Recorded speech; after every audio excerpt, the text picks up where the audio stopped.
على رسوله الكريم اما بعد فاعوذ بالله السميع العليم من الشيطان الرجيم بسم الله الرحمن الرحيم ولا تلبسوا الحق بالباطل وتكتموا الحق وانتم تعلمون صدق الله مولانا العظيم۔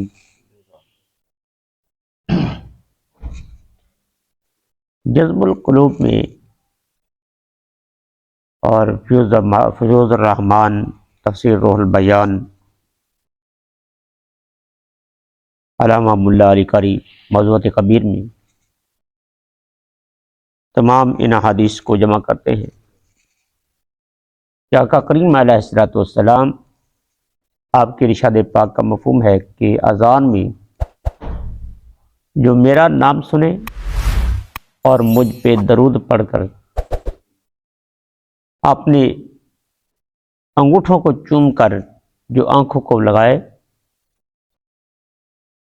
تو کبھی زندگی میں وہ اندھا نہیں ہوگا۔ اور امام حسن مجتبی فرماتے ہیں کہ اس کی کبھی آنکھ بھی نہیں دکھے گی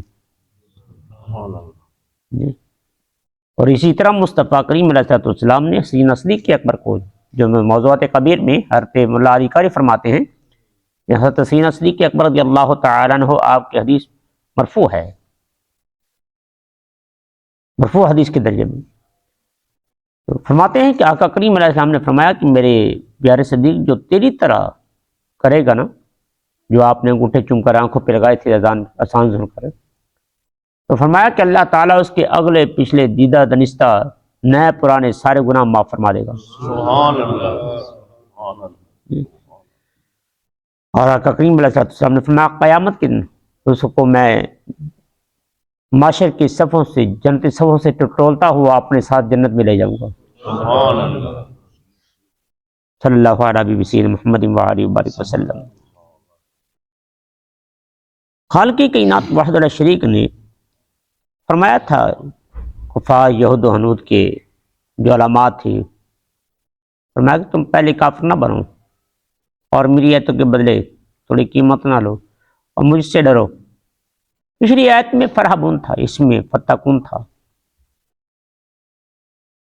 فرحبون کا معنی ڈر ہوتا ہے، فتقون اس کا معنی بھی ڈرنا ہے، ڈر کے معنی پایت ہے اس میں، لیکن ان میں فرق ہے۔ وہ پہلا عوام الناس کے لیے تھا، یہ ان کے علماء کے لیے فتقون۔ اس کی مثال آپ کو دیتا ہوں کہ سانپ کا شبہ پڑ گیا اور انسان ڈر گیا،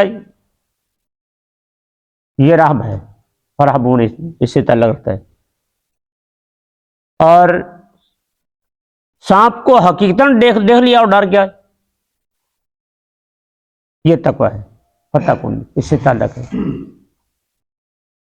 تو گویا کہ یہود و نصارہ کے علماء ساری باتیں وہ دیکھ چکے تھے اپنی تورات انجیل میں، مصطفیٰ علیہ السلام کے تشریف آوری، آقا کریم علیہ السلام کے صفات کریمانہ اور آپ کے حلیہ مبارک تمام کچھ موجود تھا۔ وہ جانتے تھے، دیکھ کر جان بوجھ کر وہ ایسی باتیں کر رہے تھے۔ تو خالق کائنات وحدہ لا شریک نے فرمایا وَلَا تَلْبِسُوا الْحَقَّ بِالْبَاطِلِ، کیونکہ یہودی عیسائی وہ ان میں کئی قصور تھے۔ نمبر ایک تو یہ تھا کہ وہ مصطفیٰ کریم علیہ السلام کی جو علامات تھیں آپ کے حلیہ مبارک کی، ان کو وہ چھپاتے، حق بات کو چھپاتے۔ دوسری ان میں یہ مرض تھی کہ وہ حق بات کو چھپانے کے علاوہ اس میں ملاوٹ بھی کرتے تھے، کہ حق بات میں اپنی طرف سے ایسے خلط ملط بات کر دینی تاکہ حق جو ہے وہ صحیح طور پر سمجھانے جا سکے جی۔ اور اس میں وہ چھپاتے بھی تھے۔ تو اس لیے اس آیت پاک میں اللہ تعالیٰ نے ان کے تمام یعنی کہ اس خباثت کا اظہار کیا۔ فرمایا وَلَا تَلْبِسُوا الْحَقَّ بِالْبَاطِلِ، یعنی پہلی آیت میں خود کفر کرتے تھے، اب اس آیت میں اللہ تعالیٰ نے فرمایا کہ تم لوگوں کو کفر جو ہے نا کافر کیوں بناتے ہو، ان کو تم منکر کیوں بناتے ہو۔ وَلَا تَلْبِسُوا الْحَقَّ بِالْبَاطِلِ، حق کو باطل کے ساتھ نہ ملاؤ۔ ایک ہوتا ہے کہ سچ اور جھوٹ، ایک لفظ ہوتا ہے باطل، حق اور باطل، ان دونوں میں فرق ہے۔ سچ اور جھوٹ کلام میں ہوتا ہے، حق اور باطل کلام میں بھی ہوتا ہے، عقائد میں بھی ہوتا ہے اور افعال میں بھی۔ تو اس لحاظ سے فرمایا کہ تم حق کو باطل کے ساتھ نہ ملاؤ۔ وَتَكْتُمُ الْحَقَّ، یہاں بھی لا معذوف مقدر ہے، کہ تم حق کو چھپاؤ نہ، یعنی یا تو وہ نبی علیہ الصلوۃ والسلام ان آیتوں کو ویسے چھپا لیتے، یا نبی کریم صلی اللہ علیہ وسلم آپ کی صفات کریم معنی میں، آپ کے حلیہ مبارک میں وہ ایسے خلط ملط کرتے۔ مثال کے طور پر آقا کریم علیہ الصلوۃ والسلام کا حلیہ مبارک تھا وہاں پہ کہ آپ نہ پست قد کے ہوں گے، نہ بہت لمبے، درمیانہ قد کا آپ کا ہوگا۔ انہوں نے اپنی کتابوں میں یوں بنا لیا کہ نبی علیہ الصلوۃ والسلام کا قد بہت لمبا ہوگا۔ پھر آپ کا یہ لکھا تھا آپ کے بارے میں کہ آپ کی آنکھیں قدرتی سرمگی ہوں گی، لیکن انہوں نے اپنی کتابوں میں لکھ لیا کہ آپ کی آنکھیں نیل کو ہوں گی۔ آپ کے بالوں کے بارے میں لکھا تھا، بالوں مبارک کے بارے میں، کہ ان کے بال نہ بالکل سیدھے ہوں گے نہ بالکل گھڑیالے۔ انہوں نے اپنی کتابوں میں اس کا بدل دیا تھا کہ آپ کے بال بہت گھڑیالے ہوں گے، یعنی ایسی انہوں نے خلط ملط باتیں کر دی۔ لوگوں کو جو جانتے تھے ان کو کہتے کہ یہ نبی برحق ہے، اور جو نہیں جانتے تھے ان کو کہتے کہ حق شبہ ہے۔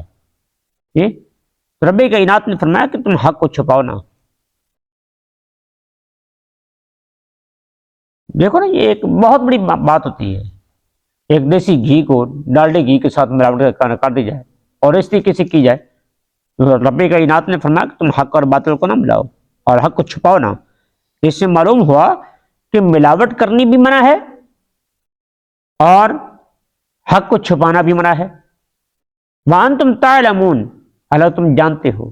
جب تم جانتے ہو تو جاننے کے باوجود تم ایسا کام نہ کرو۔ ہاں، بعض اوقات حق کو چھپانا وہ اور بات ہے، دنیاوی لحاظ سے اس میں دینی مسلط ہو، کسی کی جان کا خطرہ ہو، اس کو ظلمن قتل کیا جا رہا ہو۔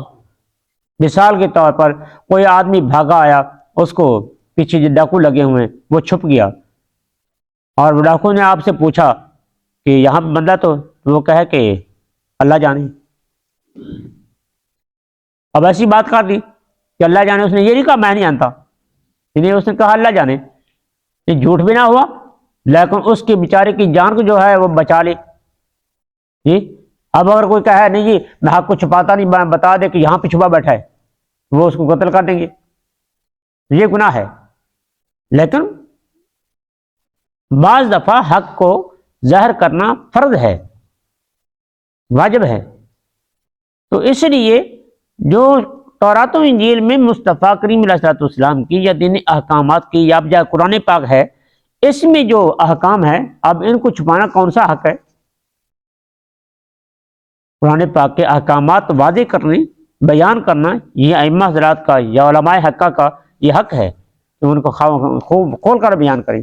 اس طرح ہی تورات و انجیل ان کو یہ حکم تھا کہ مصطفیٰ کریم علیہ الصلوۃ والسلام سے پہلے جتنے بھی انبیاء کرام علیہ السلام ہیں تو وہ اپنی کتابوں پر عمل کراتے رہے۔ اس طرح ان کے علماء اور پادری جو ہے رہبان، ان کو بھی حکم تھا کہ وہ تورات و انجیل پہ عمل کرائیں اور ان کے حق کو حق بتائیں۔ جی لیکن انہوں نے حق کو چھپایا اور باطل کو ظاہر کیا اور اس میں غلط ملت کام کیا، اور جانتے بھی تھے۔ اس لیے رب کائنات اللہ ذوالجلال نے ان کو یہ حکم دیا کہ تم ایسا نہ کرو۔ تو اس سے کئی فوائد معلوم ہوتے ہیں آیت سے، جس سے ہمیں اپنے زندگی میں جو ہمارے لیے دستور حیات ہے قرآن مجید، اس میں ہمیں بڑی رہنمائی ہوتی ہے۔ اللہ تعالی ہمیں صحیح طور پر حق کا ساتھ دینے کی توفیق عطا فرمائے اور باطل کو مولا کریم مٹائے۔ وما علیہ الا البلاغ المبین۔ اب فقہی مسئلہ کہ کون سا کافر سب سے زیادہ بدتر ہے؟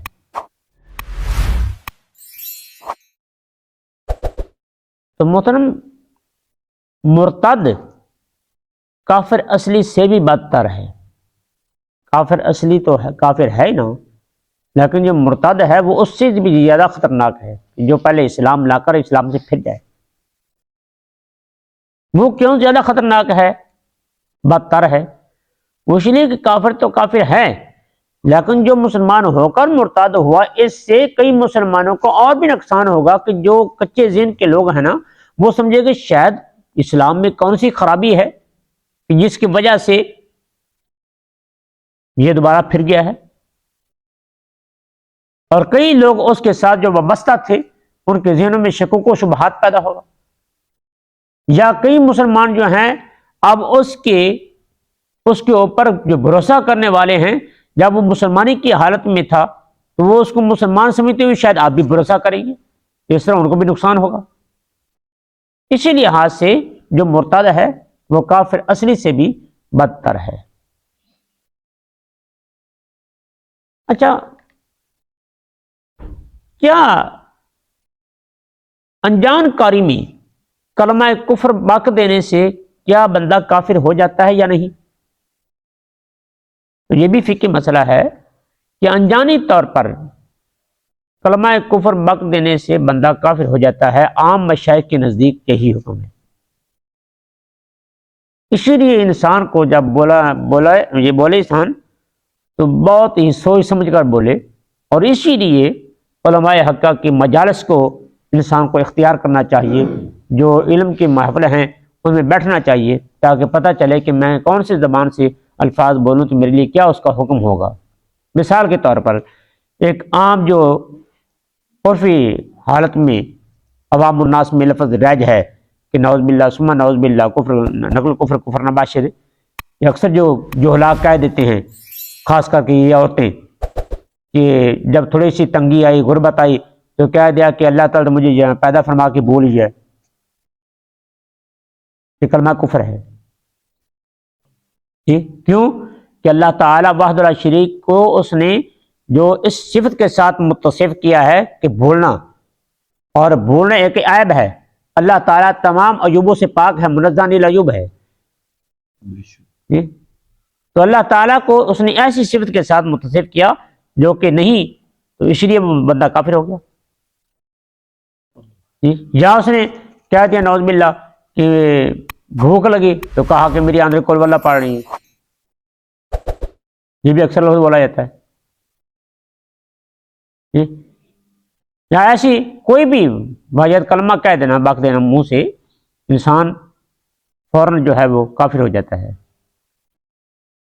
اسی لیے یہ انسان کو کم از کم اتنا ہونا چاہیے کہ میں نے کیا کام کیا ہے یا کیا لفظ بولا ہے اور اس پر کیا حکم لاگو ہوتا ہے، اور وہ انسان تب ہی یہ جان سکتا ہے جب کہ ایسی محافل میں جیسے کہ درس قرآن ہوتا ہے، درس حدیث ہوتا ہے، اس میں بیٹھے تو اس کو پتہ چلے کہ میں نے کیا زندگی گزارنی ہے، کیسی زندگی گزارنی ہے۔ اس طرح کے اور بھی بڑے سے کفری کلمات ہیں جو کہ شب و روز عوام الناس کی زبان سے نکلتے رہتے ہیں۔ اسی لیے تو نبی علیہ السلام نے فرمایا نا کہ اپنا ایمان نیا کر لیا کرو۔ یا رسول اللہ ایمان نیا کیسے؟ فرمایا کلمہ پڑھ لیا کرو۔ اور اسی لیے ہم اہل سنت و جماعت جب نکاح پڑھاتے ہیں نا تو ہم دلہا دلہن کو کلمہ پڑھاتے ہیں، کیونکہ پتہ نہیں ہے منہ سے کوئی لفظ ایسا نکل گیا ہو تو اگر، کیونکہ دو میاں بیوی کے درمیان ایک دین پر ہونا ضروری ہے۔ اگر آدمی کے منہ سے ایسا کلمہ نکل گیا، جب لڑکی کے منہ سے ایسا کلمہ نکل گیا جس کی وجہ سے وہ اسلام کے دائرے سے خارج ہو گئے تو ان دونوں کا تو نکاح نہ ہوا۔ اسی لیے ہم کلمہ شریف پڑھاتے ہیں۔ یہ اگر خدا نخواستہ کو زبان سے ایسا کلمہ نکلا ہے تو تجدید ایمان ہو جائے گی، اگر نہیں نکلا تو کلمے کی برکت ہو جائے گی۔ ہمارا مسلک تو الحمدللہ ثم الحمدللہ یہ بہت روز روشن کی طرح یہاں ہے جی، اور اس میں فائدہ ہی فائدہ ہے، اور اس میں جو ہے جو مسلک پہ صحیح طریقے سے چلتا رہے نا وہ آٹومیٹکلی اس کے فرض سنت واجب سب کچھ ادا ہوتے رہتے ہیں۔